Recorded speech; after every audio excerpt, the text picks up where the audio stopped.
माझे सर्व शेतकरी मायबाप प्रथमतः तुमच्या समोर मी नतमस्तक होते।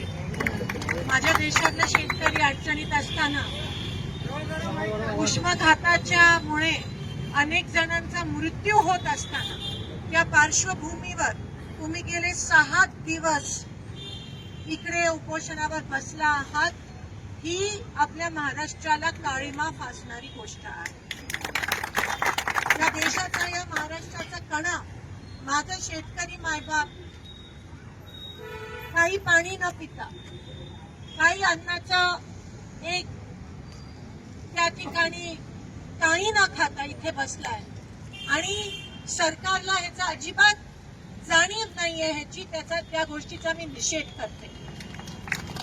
खरं तर ही व्यासपीठ ही राजकारणाच्या पलीकडची आहे, ही व्यासपीठ ही माणुसकीची व्यासपीठ आहे। इकडे येऊन भाषण देणं ही आमची संस्कृती नाहीये, पण शेतकऱ्यासोबत खांद्याला खांदा लावून त्याची लढाई, याला न्याय मिळेपर्यंत लढणं ही आमची संस्कृती आहे। आज अनेक शेतकरी अनेक वर्षापासून खरं तर ही मागणी आहे की साखर कारखान्याची मनमानी चालते आणि 15 दिवसात जो नियम आहे बिल मिळालं पाहिजे, तो बिल दिलं जात नाही। मी संसदेत पण हा विषय बोलली, मला बरेच लोक म्हणाले की संसदेतला विषय, मी म्हणाली संसद दिल्ली सरकारने ठरवलं, केंद्र सरकारने ठरवलं आणि नियम काढला तर ह्यांना बळजबरी द्यावंच लागेल 15 दिवसात, आणि म्हणून मी तो विषय संसदेत मांडलेला। पण हे सरकार निगरगट्ट सरकार आहे। मी म्हणते राजकारण करायची गरज नाहीये, पण वस्तुस्थिती ही आहे की सरकार निगरगट्ट आहे, शेतकऱ्याच्या जीवावर निवडून आलेले, आज शेतकऱ्यांकडे पाठ फिरवण्याचा पाप करत आहे। गाळपचा परवानगी नसताना पण गाळप कसा होतो, आता माझे दादा म्हणाले या ठिकाणी तुमचे अधिकारी जाऊन पाहणी करतात आणि मग तुम्ही आता म्हणता की गाळपची परवानगीच नाहीये। ह्यांच्या खोटाला बळी पडू नका, हे सगळं मिली भगत आहे आणि म्हणून हे चाललंय। अनेक अशी उदाहरणं मी तुम्हाला देऊ शकते।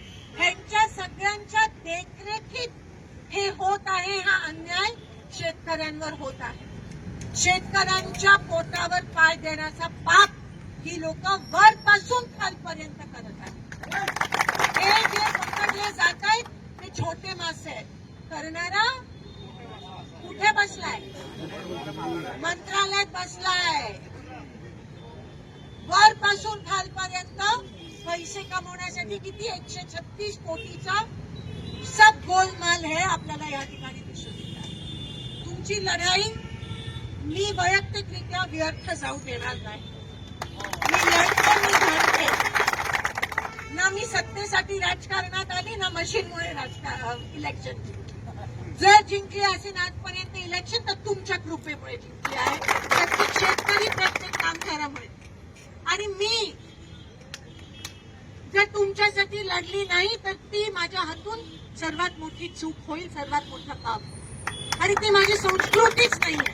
जेव्हा माझा माणूस, मला आशीर्वाद दिलेला माणूस अडचणीत आहे, त्याच्याकडे पाठ फिरवण्याची संस्कृती आमची नाहीये आणि ना महाराष्ट्राची संस्कृती आहे। आणि आज महाराष्ट्राच्या संस्कृतीला सत्ताधारी काळीमा फासत आहे, तुमच्याकडे पाठ फिरवतात। आणि म्हणून दादा काळजी करू नका। आज खरं तर काही दिवसापासून मी तुमच्या संपर्कात आहे, मागच्या 2 दिवसाखाली पण तुमचा त्या ठिकाणी फोन आलेला, पण ती चुकीने तिने मला सांगितलं नाही, पण आम्ही तुमच्या सोबत आहोत आणि ही लढाई आपल्याला दिल्लीला पण घेऊन जावी लागली तर आपण घेऊन जाऊ। पण पहिले लक्षात घ्या, ह्याचे सगळे जे कर्ते आहेत ते मंत्रालयातून सूत्र हलवत आहेत। आता आपण साखर आयुक्त है ना, त्यांना पकडू, है ना, पुढे करतील छोटे मासे। नीट मध्ये कसं झालं, छोटे मासे पुढे करतात, पण करणारा हा शासनाचा एक भाग आहे, सरकारचाच भाग आहे। त्याशिवाय नीट सारखा पेपर लीक होत नाही, त्याशिवाय गाळप नसणारा कारखाना गाळप देऊ शकत नाही, परवानगी नसलेला।